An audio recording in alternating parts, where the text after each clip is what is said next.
పితా పుత్ర పవిత్రాత్మ నామమున ఆమెన్.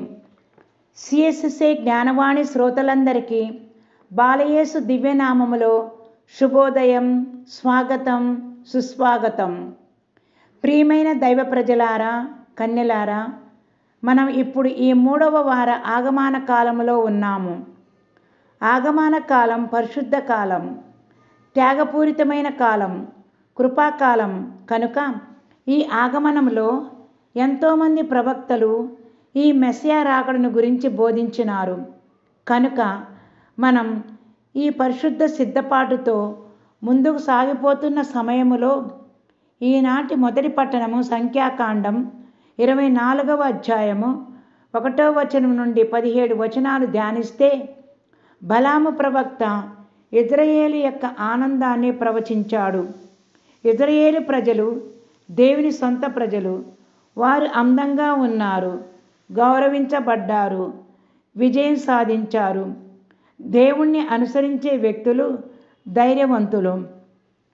బలాము ప్రవక్త శక్తివంతమైన ఆత్మచే ప్రభావితమైనందున ఇజ్రాయేలుకు భవిష్యత్తులో ఏమి జరుగుతుందో ఊహించగలిగినాడు. బలాము దేవుణ్ణి సర్వోన్నతుడని పూజించాడు. మరియు బలాము ప్రవక్త ద్వారా ఈ బలాము ప్రవక్త మొట్టమొదటిగా లోకరక్షకుడి జననం గురించి, ఆయన జన్మించినప్పుడు ఉదయించిన నక్షత్రం గురించి తెలియచేశాడు. ఆ నక్షత్రమే ముగ్గురు జ్ఞానులకు ప్రభును దర్శించుటకు దారి చూపినది. ఆ నక్షత్రమే ఆనాడు గొల్లవారికి, ఈనాడు మనకు దారి చూయిస్తుంది. కానీ మన లోకపోకడలతో ఉన్నప్పుడు ఆ నక్షత్ర దారిని కనుగొనలేకపోతుంటాము.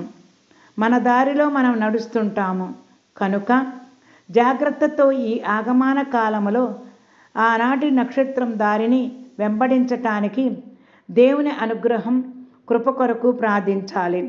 అలానే ఈనాటి సువిశేష పట్టణం మత్తయి సువార్త 21వ అధ్యాయము 23వ వచనం నుండి 27వ వచనం వరకు మనకు బోధిస్తున్న విషయం ఏమిటంటే, సత్యాన్ని కనుక్కోవటం కాదు, ఆ సత్యాన్ని అంగీకరించి జీవ మార్గంలో పయనించాలి అని. ఆ సత్యం క్రీస్తే. అక్కడున్న ప్రధాన అర్చకులు, పెద్దలు అయిన, ఏ అధికారంతో నీవు ఈ పనులు చేయుచుంటివి? నీకు ఈ అధికారం ఇచ్చిన వాడెవడు అని యేసును ప్రశ్నించగా, యేసు, నేను కూడా మిమ్ము ఒక మాట అడిగెదను, దానికి మీరు సమాధానం ఇచ్చిన ఎడల నేను ఏ అధికారంతో ఈ బోధలు, ఈ పనులు చేయుచున్నానో మీకు చెప్పెదను. యోహాను బప్తిస్తము ఎచ్చటి నుండి వచ్చినది? పరలోకము నుండియా లేక మానవుని నుండియా అని తిరిగి ప్రశ్నించెను. కానీ ఆనాటి ప్రధాన అర్చకులు, పెద్దలకు తెలుసు, దైవశక్తితోనే క్రీస్తు బోధిస్తున్నాడని, అద్భుతాలు చేస్తున్నాడని. అయినా అంగీకరించే మనసు లేక యేసును ప్రశ్నలతో హింసిస్తున్నారు. మనం మన జీవితంలో తప్పుడు మార్గంలో పయనిస్తున్నప్పుడు ఎవరైనా సరిదిద్దుతుంటే వారిని అంగీకరించి మన జీవితాలను సరిచేసుకొని దేవునికి ప్రియమైన బిడ్డలుగా జీవిస్తున్నామా?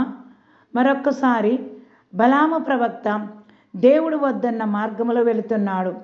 ఆ విషయం గాడిద గ్రహించగలిగినది, కానీ తాను గ్రహించలేకపోయాడు. దేవుడు తన ఆత్మీయ కన్నులు తెరచినప్పుడు తప్పును తెలుసుకున్నాడు, మార్గాన్ని సరిచేసుకున్నాడు, దేవునికి విధేయించాడు, ఆయన కృపకు పాత్రుడయ్యాడు. ఈ కృపాకాలంలో యేసు బోధించే బోధలు అంగీకరించి ఆ యేసయ్య మనుషోతార మహిమలో పాలు పంచుకొని మన జీవితం ద్వారా, మంచి క్రియలు, బోధన ద్వారా బప్తిస్త యోహాను వలె, బలాము ప్రవక్త వలె దేవునికి మహిమ, ఘనత కలిగించి మనకి ఇవ్వబడిన బాధ్యతలను గుర్తెరిగి దేవుని కృపకు పాత్రులగుదాం. అందరి కొరకు ఈ ఆగమన తరుణములో సదా ప్రార్థించుదాం. ఆమెన్.